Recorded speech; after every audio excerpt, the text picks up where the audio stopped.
Got him! Welcome to Fish North Georgia's The Guide. Here's Andy Middleton. Hey y'all, this is Andy Middleton with Fish North Georgia's Guide. I'm back with y'all for part 2 of the third week in July of 2020. This part is going to be outlining pre-fishing and the tournament day on the Ocmulgee River. Pre-fishing was the 16th, I believe. No, the 17th, and the tournament was July 18th, Saturday. So went down there, drove down to Middle Georgia on Friday, just really wanting to scout out some water. I'd been down there only one time before, and that was for the 2017 State Kayak Championship.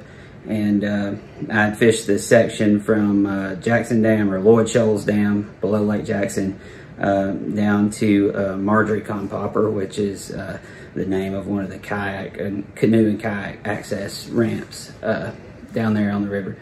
So I wanted to explore. We had anywhere from the dam all the way down to downtown Macon that we could fish this tournament. So I wanted to explore a little bit more stuff south. And first thing I did go up close to the dam and just paddled around for an hour or so and got a couple of bites.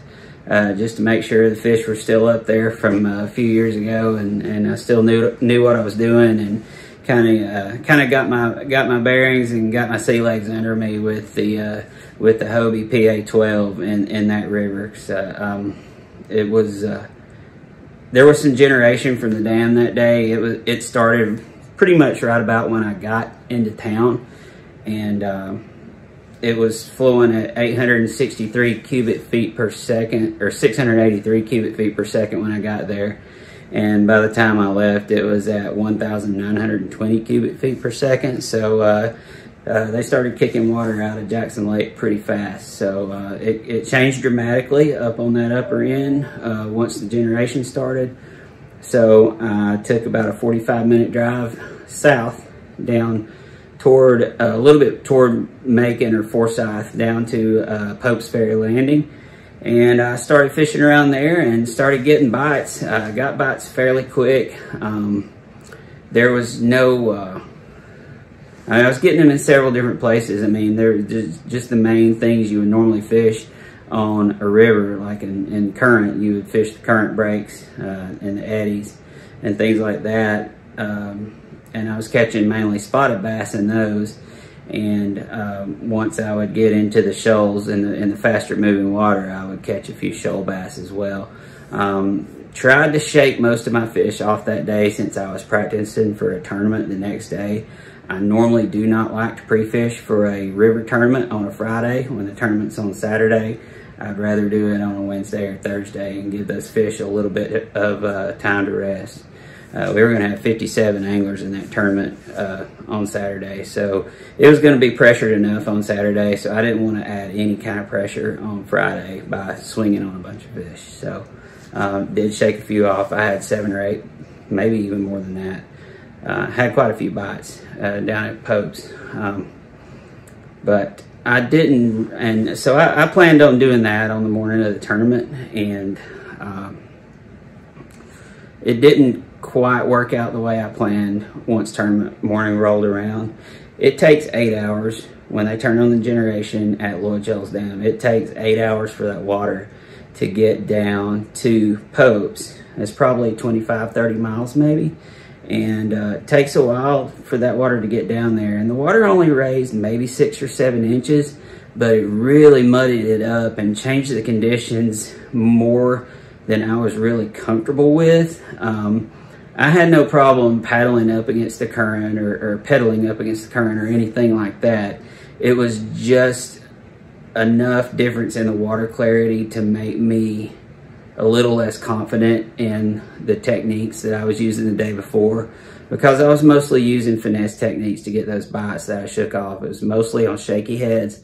My only topwater bites came at the very, very end of the day when I was fishing a shoal, and when the light was getting a little bit dimmer, and just that typical topwater time of the day.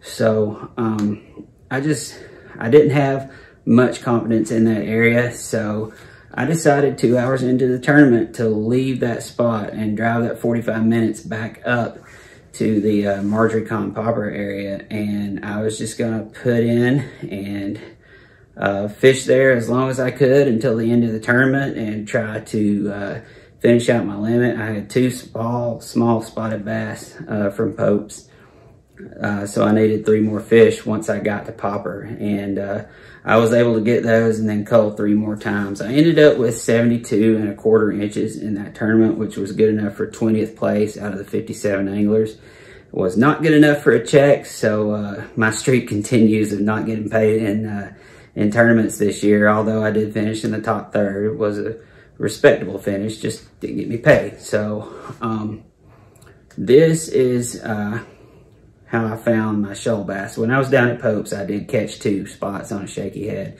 and lost a decent largemouth down there doing the same thing, just kind of beating the bank. But once I got up to Popper, that was, it's a better shoal bass population up there. You're gonna find maybe a few less spotted bass and a few more shoalies, and you're still gonna find some largemouth up there as well in the slower water. So my technique of choice there was actually a weightless Senko. A lot of times if you're fishing fast water, you don't really think about throwing something weightless in there because it gets washed out so quick. But when I was throwing this Senko, I was basically just throwing it like a fly fisherman would drift a fly down a riffle or something. I would throw it either in an eddy or sometimes even in the fastest part of a chute or a shoal, and just kind of let it drift like you would be nymph fishing or something like that if you had a fly rod, and just wait for something to pick it up, set the hook, and that's the way I was catching my shoal bass. And when I was catching largemouth, I still had that Senko in my hand. I was just skipping it up into trees and stuff, and in the stiller water, and that's where largemouth would be sitting. So I had a mixed bag. I kept 1 spot in my bag from Pope's, and then I had 2 largemouth and 2 shoal bass. Then it ended up turning in at the end of the day. And like I said, the spot was on the shaky head. It was a 1/4 ounce shaky head with a purple zoom trick worm. And the Senko I used was out of a bucket of tackle I got from an estate sale that my brother-in-law gave me a couple of years ago, and it's not even on Gary Yamamoto's website right now. It was actually a 4-inch slim Senko. It was not the regular size or regular width or regular fat Senko that they sell. It was the slim Senko, and it was 4-inch, and the color on it, I'm gonna give you the juice here. The color on it was smoke with blue and gold flake. So if you look at it, it's basically like a sexy shad Senko. And it was the slim one, the 4-inch slim Senko, and it's smoke with blue and gold flake. That's color number 214, if you're wondering, in the Yamamoto line. So I think you can still get them in the regular Senkos, like a regular 5-inch Senko. I'll probably be ordering some. But Yamamoto doesn't even have it on their website in the slim Senko. But it just happened to be in that bucket of stuff, and I looked at it the night before I left for the river, and I said, man, if it's sunny out there, that looks like something they would eat. And sure enough, they did. Like, I went through the whole pack of them, so I have none left. So if anybody knows of any 4-inch slim Senkos, let me know, in that color, number 214, Yamamoto. It's the fish catching this bait out there, and I just happened to luck into the right color.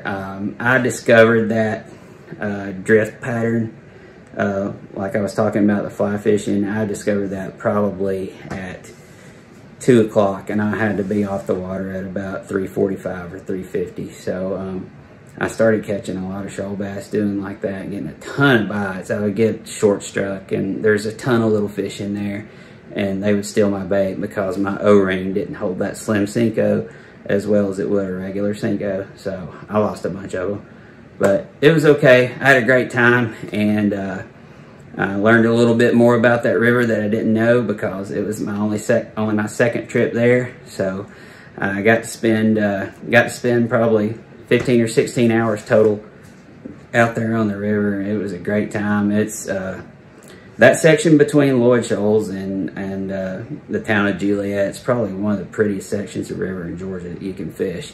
It's remote. Like, it's probably 20 minutes from the nearest highway off down dirt roads to get to some of these launches like Marjorie Popper or Wise Creek. And it's just really scenic, and it's out in the middle of nowhere, and that's kind of the essence of shoal bass fishing. They live in these wild places, these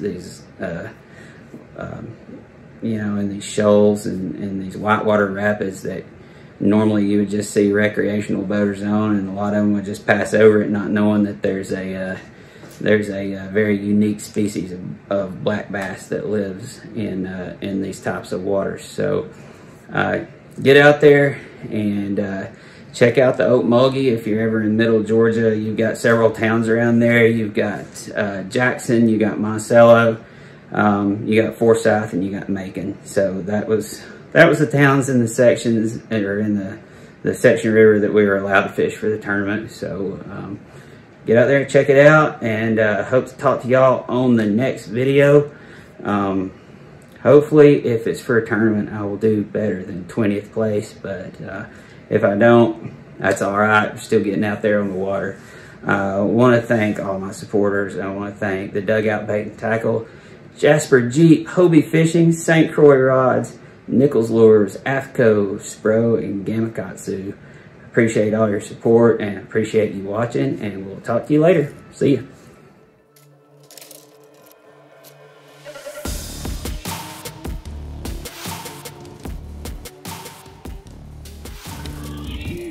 Thanks for watching the guide here at Fish North Georgia. Our mission is to build a community of anglers to give you the best and latest information to make your day on the water more successful. Make sure you subscribe to our channel, click the bell so you'll be notified of any future content. Make sure you check us out at fishnorthgeorgia.com, where we carry a large variety of bait manufacturers from here in the North Georgia area.